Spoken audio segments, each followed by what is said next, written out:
Eh bien, bonjour à toutes et bonjour à tous. On se retrouve aujourd'hui pour la troisième étape du Giro d'Italia, alors qu'on n'a même pas le temps d'introduire l'étape que déjà Ravanelli, le coureur de la Androni Giocattoli, Sidermec attendait de sortir, Finetto a pris sa roue, on a aussi Canter qui était déjà dans l'échappée d'hier, et Villela pour la formation Movistar qui suit. Devant, c'est la Cofidis toujours qui mène le peloton et qui laisse sortir les quatre hommes à l'avant, donc qui ont déjà pris plus d'une minute. On peut peut-être dire que l'échappée est déjà formée dès le kilomètre zéro. On voit Delio Fernandez avec son maillot bleu qui, euh, qui est en tête de peloton, mais qui ne roule pas. La Bora, la De Koninck, la Mitchelton en tête. Mitchelton, ça serait plutôt pour leur leader, Simon Yates. En tout cas, devant, on va aller voir ce qui se passe. On a une très belle entente entre les quatre. Donc, Canter, l'Allemand qui était déjà dans l'échappée d'hier, l'Allemand Max Canter de la Sunweb. On a Davide Villela, le puncher italien de la Movistar, qu'on a vu s'élancer dans les premiers lors du contre-la-montre inaugural. Ravanelli ensuite pour la Androni Giocattoli Sidermec, l'italien aussi, et Mauro Finetto, l'italien encore une fois pour la Delco KTM Provence, excusez-moi, c'est Delio Fernandez qui m'a induit en erreur. Donc on a trois Italiens, un Allemand. Pour la langue, ça devrait aller au niveau des trois. En tout cas, donc maintenant qu'on est parti, qu'on a fait une vingtaine de kilomètres, parce que cette étape compte 191 kilomètres, donc on a fait plutôt une quinzaine, parce qu'on est à 178 kilomètres de l'arrivée, on va pouvoir introduire l'étape. Donc on part d'une ville avec un nom imprononçable qui est Zvekesververar, et on arrive à une autre ville avec un nom imprononçable qui est Nagikaniska. Donc je suis désolé pour les Hongrois. Les Hongrois, j'ai sûrement écorché la langue. Je m'en excuse. On aura deux sprints intermédiaires où il y aura 8 points à prendre et 3 secondes de bonification. Le premier passé à Veszprém et le second à Koveskal. Et on aura un grimpeur de quatrième catégorie, la côte de Tihani. Et c'est peut-être pour ça que Canter s'est placé dans l'échappée. Lui qui est quatrième à 3 points, non, il pourra rattraper Delio Fernandez, qui a 7 points, bien sûr. Mais malheureusement, Delio Fernandez est passé en tête d'une côte de troisième catégorie. Ce qui fait que même s'ils ont le même nombre de points, il restera devant du fait d'être passé en tête d'une côte plus difficile que celle de Canter. Lui qui est passé, on se souvient, en tête de la côte de quatrième catégorie de la veille. On aura donc ensuite Polianski qui roule là pour la Bora, Mitchelton, etc. de Koninck. Donc voilà, qui roulent dans le peloton pour leur leader, pour leur sprinter. Tu connais de la Orica, il me semble pas qu'il y a un énorme sprinter, mais on essaye de réguler pour Simon Yates. Même si le meilleur sprinter du côté de la Mitchelton, ça reste Groves, le sprinter australien, il me semble, hein. Si je dis pas de bêtises. Groves, voilà, australien. Mais bon, il est loin du niveau de Pascal Ackermann, de Elia Viviani, entre autres.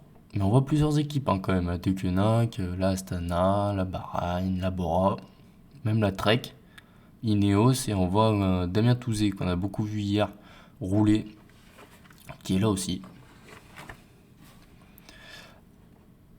Alors qu'on aura une petite côte là bientôt pour les échappées qui est pas répertoriée, même si elle est plus dure que la côte de Tiani, mais pour l'instant, enfin pour autant, pardon, elle est pas répertoriée, elle va bientôt arriver.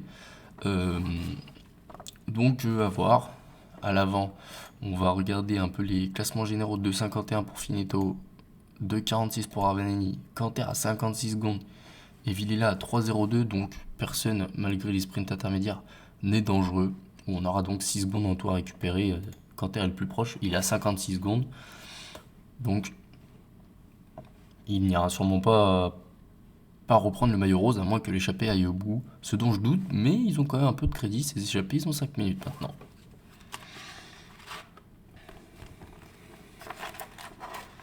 Donc je vais un peu revenir sur ce que j'avais dit hier, avec notamment Pierre-Luc Perrichon. Je parlais d'un beau championnat d'Europe qu'il avait fait. J'ai vérifié, c'était en 2018 et c'était du côté de Glasgow et pas Édimbourg. Il avait fini 8ème, Pierre-Luc, où Matteo Trentin avait gagné et avait fini devant Mathieu Van Der Poel et Wout van Aert. Donc c'est quand même assez impressionnant ce championnat d'Europe 2018 où il y avait beaucoup de monde. Alors que voilà, ça, ils sont dans la côte que je vous disais tout à l'heure, qui n'est pas répertoriée les 4 hommes de tête. La question c'est est-ce qu'ils vont se disputer les points du maillot du meilleur sprinter, parce que bon, il n'y a que 25 points à l'arrivée, il y a 8 points là, 8 points là, donc ça fait 16. Ils pourraient revêtir un maillot de cyclamen d'ici peu, si jamais ils prennent plusieurs échappées sur les étapes de plaine. Donc voilà pour Pierre-Luc Perrichon. Et pour Damien Touzé, j'ai dit qu'il était à la Roubaix-Lille Métropole, c'était la Michel-Aubert 93 où il était, la Saint-Michel-Aubert 93 désormais. Ensuite, il y avait Eric Baska aussi, où j'ai dit qu'il avait été champion du monde espoir, et non, c'était champion d'Europe et de Slovaquie espoir qu'il a été en 2015. Donc voilà. Donc maintenant, on va bientôt arriver au sprint intermédiaire de Veszprém, au kilomètre 47. Donc sur une étape de 191 km, il est placé à peu près pas au premier tiers, pas au premier tiers, mais à peu près au premier quart. Voilà, on aura pas mal pas d'animation dans cette première partie, mais on aura pas mal de sprint et de côte, alors que dans la dernière partie, on n'a rien du tout, hein. C'est tout plat, il n'y a pas de vent, donc faudra voir. Bon, pour l'instant, la collaboration entre les 4 reste optimale. Combien de premiers prennent des points? C'est les 5 premiers qui prennent des points, donc est-ce qu'on va le faire dans le peloton? Je ne sais pas. Est-ce qu'on va le faire dans l'échappée? Je ne sais pas non plus. Villela s'est dressé sur les pédales, j'ai cru un instant qu'il allait y aller, et non, finalement c'est Ravanelli qui lance, avec Finetto. Finetto est un bon sprinter, et Canter aussi, et c'est Canter qui est passé devant Finetto, Ravanelli et Villela. On va aller voir vite fait du côté du peloton, j'ai l'impression qu'on se met en ordre de bataille pour le faire. Devenins qui roule, Perrichon dans la roue, on voit Hodge sur le côté gauche là de l'écran, sur le côté droit de la route, et c'est Jacobsen qui tente d'y aller. Jacobsen, Ackermann, Jacobsen qui passe en tête et qui récupère 2 points à Ackermann. Et en effet, ils ont raison, les sprinters, tous les points peuvent être importants sur ce Giro d'Italia. Pourquoi tous les points? Parce qu'il y en a très peu pour les sprinters, hein. Et donc, on peut miser sur un favori peut-être au classement général qui pourrait remporter ce maillot de cyclamen. En tout cas, il faudra voir plus tard. Et dès demain, où on retournera sur le sol italien, en Sicile pour être précis, et on arrivera sur une légère arrivée au sommet, sur une étape courte et dynamique, hein. Donc demain, il ne faudra pas être en retard, parce que 137 km, on a une belle côte à la fin, il va falloir faire attention. Alors qu'on arrive maintenant dans une quinzaine de kilomètres au pied de la côte de Tirani, mais d'abord une légère descente là, qui va permettre aux hommes de tête de récupérer un peu. Ils ont toujours 4 minutes d'avance sur le peloton.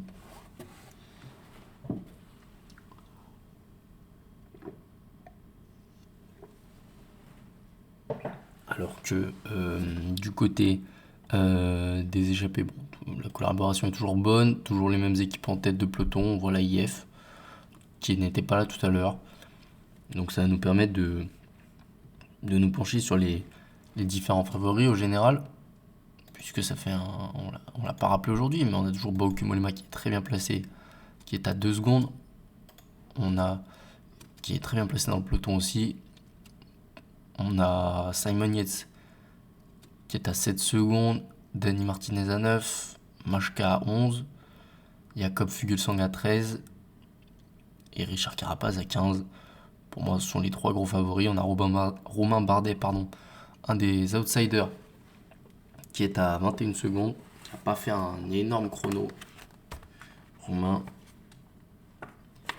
Et du côté des hommes à ne pas sous-estimer, on pourrait compter Peyo Bilbao, mais il me semble qu'il avait fait un bon contre la montre, c'est ça. 7 secondes pour Peyo Bilbao, le leader de la Bahrain McLaren, qui comptera aujourd'hui. On les a vus en tête tout à l'heure, il comptera sûrement sur Colbrelli, le sprinter maison italien, qui n'est pas encore sur ses terres, mais il est sur son tour national. Et alors que devant, on va se rapprocher du pied de la côte de Tihani. Et le meilleur puncher, ça me semble être Villela, mais vu que c'est vraiment pas dur, pourquoi pas les qualités de sprinter de Max Canter pourraient faire la différence. Alors qu'on arrive voilà, à 1 km 500, ça y est, c'est le pied, et Villela lance de loin, Canter est dans la roue. Je pense que Max Canter pourra aller prendre les points, alors qu'on voit, voilà, il le passe maintenant. Sur le côté, on va les attendre en haut, c'est Max Canter qui est en tête. Villela peut quand même bien résister, mais Max Canter passe et égale. Ah non, il y a 6 points, il y a 6 points, bah oui, il y avait 3 points. Il y avait 3 points, 3 plus 3, 6, bien sûr. J'ai fait une erreur de calcul tout à l'heure. Je sais pas pourquoi j'ai calculé 3 plus 3, 7. Bravo. À moi. Donc on va regarder qui est passé deuxième, c'est Finetto qui est passé deuxième et Villela, David et Villela, Mauro, Finetto et Max Canter. Villela, 1 point. C'est Damien Touzé qui passe en tête pour le peloton. Et donc hier, on a vu que c'était Ackermann qui s'était imposé assez facilement. Et devant Moschetti et Barbier. Barbier qui continue sur sa bonne lancée du début de saison. Début de saison à Paris-Nice, justement, il avait fait plusieurs top 3, justement. Rudy Barbier, lui qui était,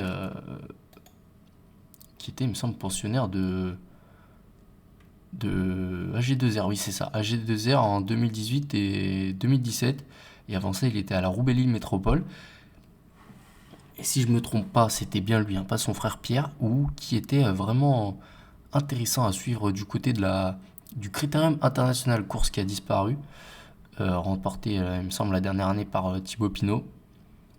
Et donc, pourquoi pas qu'il continue sur sa lancée.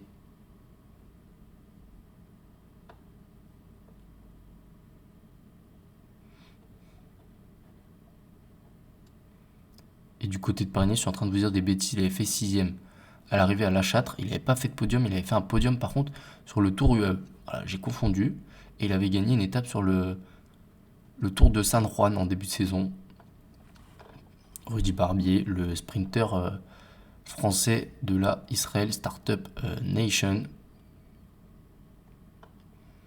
En tout cas, lui qui a gagné Paris-Bourges en 2017 notamment, et l'an dernier, la classique Loire-Atlantique, qui est loin d'être une course anodine dans le calendrier français. Et on va bientôt approcher du second sprint intermédiaire pour les hommes de tête, 9,5 km du sprint intermédiaire.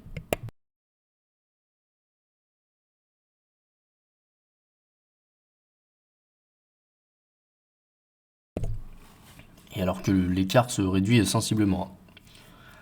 Presque 3 minutes maintenant. Le sprint intermédiaire de Covescal qui est maintenant dans environ 7 km. On aura une légère montée avant, mais le sprint lui se fera dans la descente entre guillemets, sur le faux plat descendant qui suit cette montée.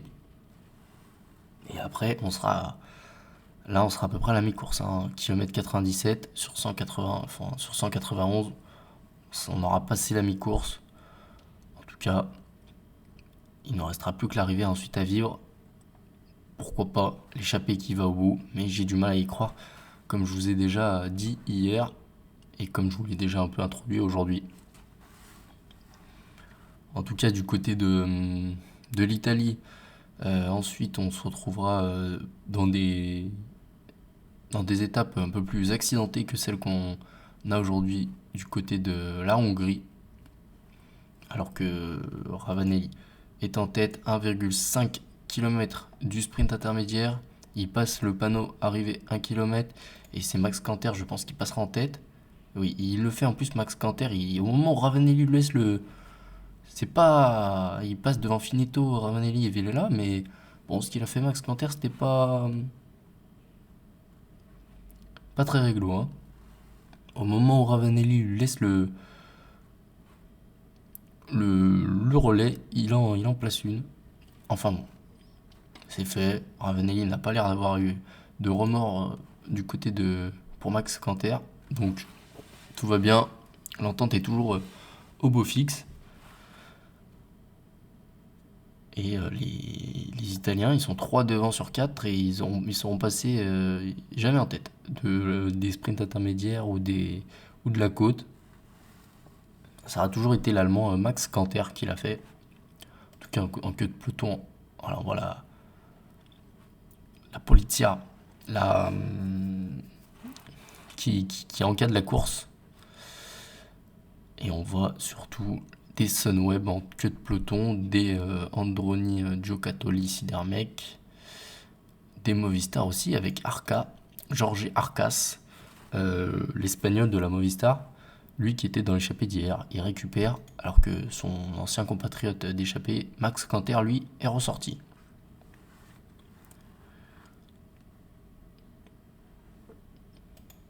On a toujours la Bora qui roule avec Cesare Benedetti. Et oui, aussi pour le parcours. Pour le parcours, j'avais dit une grosse bêtise. J'ai dit que l'étape Rennes, ça se jouait entre Sestriere et l'étape de Piancavallo. Bon, vous voyez quand même que l'étape de Piancavallo est beaucoup moins dure, mais en fait, je m'étais trompé, c'était pas Piancavallo, euh, c'était celle-là, la Madonna di Campiglio. Là, vous voyez 184 km avec des cols très très très durs, notamment. Donc avant Sestriere, on a notamment le col Daniel, mais sur cette étape du Campiglio, on aura entre autres, il me semble, le Stelvio. C'est ça, on aura le Stelvio et le Torri di Fraile, qui seront des cols. Non, je me trompe d'étape. Ça sera le lendemain. Le lendemain du Campiglio, on aura le Stelvio et la Torri di Fraile qui sont des cols que pas tout le monde réussira à faire, hein, dans la vie de tous les jours. Mais on aura sur cette étape, la 17e étape, 4 cols, et pas un à moins de 7% de moyenne. Et surtout des cols qui feront entre 22 et 8 km, mais 4 cols, 22, 19, 8 et 12 km. Donc voilà, les deux premiers seront les plus longs, mais pas les plus durs. Mais même des cols de 8 à 12 km, ça reste assez impressionnant. En tout cas, devant, c'est Dries Devenins et le peloton entier qui a mis en route 72 km. On tente de rentrer et on voit 3 coéquipiers de Elia Viviani. Elia Viviani qui a déçu hier. Elia Viviani qui a énormément déçu hier. Il était même pas dans le top 5. On l'a vu lancer de très loin, tout comme Arnaud Desmar. Mais Arnaud Desmar, lui, n'avait pas toute son équipe qui avait roulé toute la journée. Et c'est Pascal Ackermann, finalement, qui lui a lancé de plus loin, qui a remporté la mise.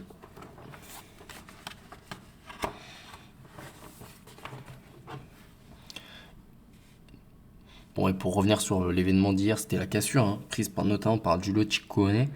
Donc on peut dire que maintenant, désormais, Mollema est le seul et unique leader du côté de la Trek Segafredo.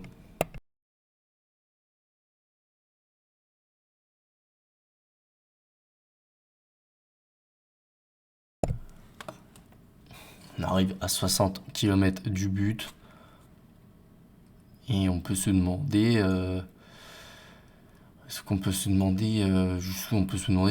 jusqu'où arriveront les hommes de tête, hein, 2 minutes 60 km. Ils seront repris normalement selon toute vraisemblance.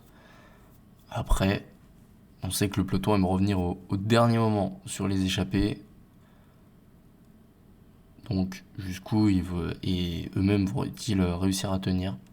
On ne sait pas. On espère le plus loin possible pour eux.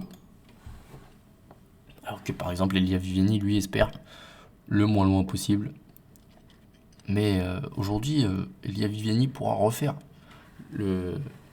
sa tactique de lancer le sprint de loin, parce qu'on peut observer sur le parcours que l'arrivée est en faux plat descendant. Faux plat descendant, bon, on a peu de vent, mais s'il est légèrement favorable, on pourra lancer d'encore plus loin. Donc peut-être que pour les hommes qui lancent de loin cette fois-ci, on pourra tenir la longueur et peut-être aller gagner l'étape par rapport à un Pascal Ackermann qui lancerait de plus près et qui compterait uniquement sur son explosivité. Pas comme Arnaud Démare, lui, qui préfère les sprints plus longs. Donc pourquoi pas Arnaud Démare, pourquoi pas Viviani, pourquoi pas tous ces sprinteurs qu'on a vu lancer de loin hier et qui finalement n'ont pas réussi à gagner. En tout cas, 50 km de l'arrivée maintenant, on va bientôt rentrer dans l'emballage final. Puis à l'heure où ils vont, devant on a 47 km/h pas de moyenne, mais en vitesse instantanée. Donc c'est assez impressionnant. Et derrière, on est à 50. Hein. Là, à cette heure-là, on va arriver très vite à Nagi Kanitsa. Nagi Kanitsa. Donc voilà. Il faut voir, en tout cas Hansen qui se porte en tête de peloton, qui laisse le relais maintenant à Pierre-Luc Perrichon.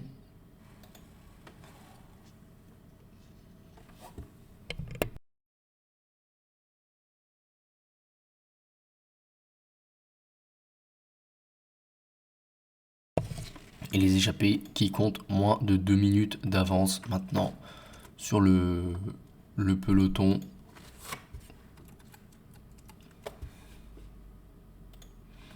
Alors que Damien Touzé roule toujours en tête, lui qui a notamment gagné une étape sur le Tour de l'Avenir en 2018. Hein. C'était l'une de ses meilleures années parce qu'il remporte aussi le Tour de Bretagne, il me semble. Hein. En tout cas, lui n'a encore jamais gagné chez les pros. Il a beaucoup gagné chez les espoirs, Damien Touzé, mais il a jamais gagné chez les pros. Il a fait 3ème de la Pauline Normande l'an dernier, sous le maillot justement de la Cofidis. Il a participé à de grandes courses, hein, Paris-Nice, le Tour de la Provence au début de saison. Mais pour l'instant, il n'a pas encore gagné. Il a fait 7ème du Grand Prix de la Marseillaise aussi en début de saison. Mais il n'a pas encore gagné Damien Touzé. Et aujourd'hui, il va essayer d'aider Elia Viviani, qui lui non plus n'a pas gagné depuis le début de saison, d'aller remporter l'étape, tout simplement. Elia Viviani, qui lui a de multiples victoires, notamment au champion d'Europe en titre, avec une très très très belle course. Hein. Il était parti de très loin, Elia Viviani, alors que c'est un très bon sprinter normalement. Il est parti de très loin et finalement il va gagner. Lui qui avait fait 8ème d'une étape sur Paris-Nice et a fait 2ème aussi d'une étape en Algarve en début de saison au Portugal, alors qu'on rentre maintenant dans les 30 derniers kilomètres et qu'il était allé se tester et a fait une belle première étape, enfin une belle première course cette saison en finissant 4ème de la première étape du Tour de Under. En tout cas, Ballerini qui roule. Et là, l'échappée, une 25, une 24. L'écart en prend un coup. Il faut garder l'unité devant pour espérer aller au bout. Il faut ne pas s'attaquer, surtout pas. Sinon, ça sonnerait la fin. En tout cas, il y a 3 Italiens. Je pense qu'ils peuvent réussir à s'entendre là-dessus. Et aider, et aller parler à Max Quinter et lui faire entendre raison. Mais bon, l'échappée diminue inexorablement. Et j'ai bien peur pour eux que malheureusement ça soit trop compliqué. Surtout qu'on voit que Max Quinter est pour l'instant toujours en tête au classement général virtuel, mais plus de beaucoup, 16 secondes. Lui qui est désormais à 50 secondes de George Kopf. le leader de cette Volta qu'on n'a pas beaucoup vu hein, depuis le début de la journée.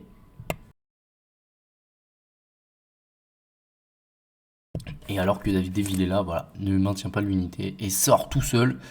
La caméra le suit.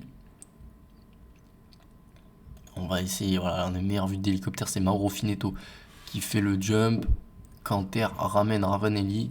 Par contre, du côté du peloton, derrière, 1 minute. Postelberger qui s'est mis, au moment de passer sur l'âge des 20 km, qui s'est mis en tête et qui a mis un gros relais. Rémi Cavagna maintenant. Bon. Il va sans. Enfin, je pense que j'ai pas besoin de dire que le peloton va rentrer. Ils ont toujours 40 secondes d'avance, alors qu'on a un petit groupe qui est sorti du peloton. Là, on voit que le peloton scinde légèrement, mais bon, on n'a pas de vent, donc c'est assez étonnant.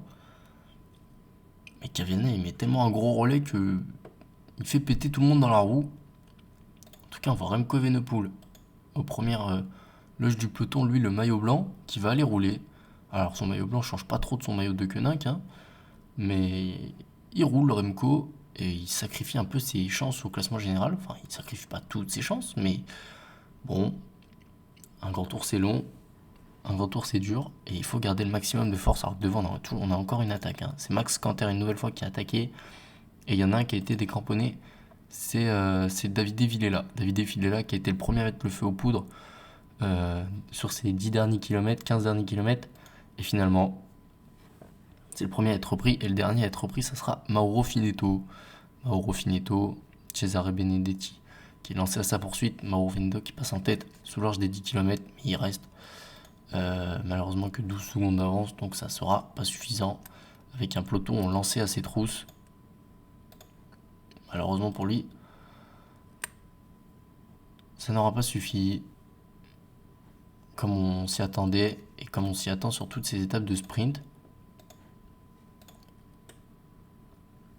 Avec Rémi Cavagna qui est toujours en tête.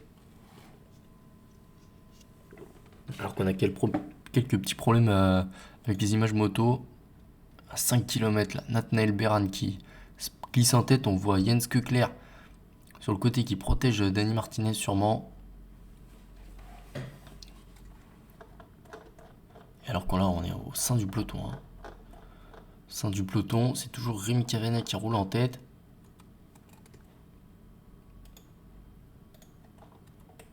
On a des problèmes de réalisation là, c'est assez perturbant. Je m'en excuse. Alors, Ballerini, voilà, qui est en tête.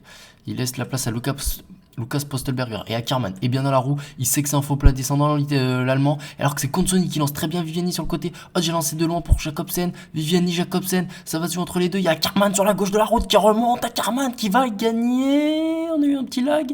Oui, devant Philipsen et Viviani. Rudy Barbier fait 6ème pour les Français. Bon, quel sprint là, surtout qu'on a eu un petit problème là, je sais pas, j'ai pas compris ce qui s'est passé.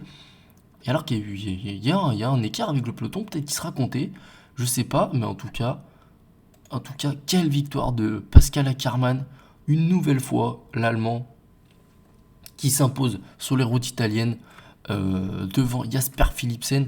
On voit Jasper Philipsen était calé dans la route, Jacobsen, ils étaient tous très bien emmenés. Hein. Les trois étaient très bien emmenés, Viviani, Ackermann, Jacobsen, ça s'est vraiment fait à la cuisse. Philipsen a même passé Viviani. Et Jacobsen, il me semble, a fait 4ème. Et le 5ème, c'est Colbrelli, comme on l'a annoncé tout à l'heure. Et on a vu Moschetti qui est passé autour de la 10ème place. On va voir ce sprint de dessus. Là, on voit Hodge qui lance. Non, Hodge, il est là. Qui lance très bien Jacobsen. Viviani est très bien lancé aussi. Mais il panique pas. Carman, il va chercher la route de son coéquipier. Son coéquipier qui le remonte vraiment bien. Et au moment de déboîter, il arrive lancé. Il arrive vraiment lancé au moment de déboîter et donc il va s'imposer. Très belle victoire de Pascal Ackermann, le maillot de Cyclamen qui va donc renforcer son maillot. Elia Viviani fait 3, Jacobsen 4, Colbrelli 5, Barbier 6, Moschetti 7, Nizzolo 8, Hodge 9 et Basca. Les lanceurs Hodge et Basca 9 et 10. On a quand même 4 Italiens dans ce top 10. Entre la 3ème et la 8ème place, mais aucun qui gagne. Et Lucas Postelberger, je vous ai dit, il y a eu un écart de compté. Lucas Postelberger, nouveau maillot rose. Lui qu'il avait déjà eu. Il l'avait déjà eu parce qu'il avait gagné une étape. Alors, c'était quelle année? Je vais retrouver ça. Mais Lucas Postelberger, en tout cas, qui revêtit une nouvelle fois ce maillot rose. Delio Fernandez qui garde son maillot bleu, lui, pas de problème.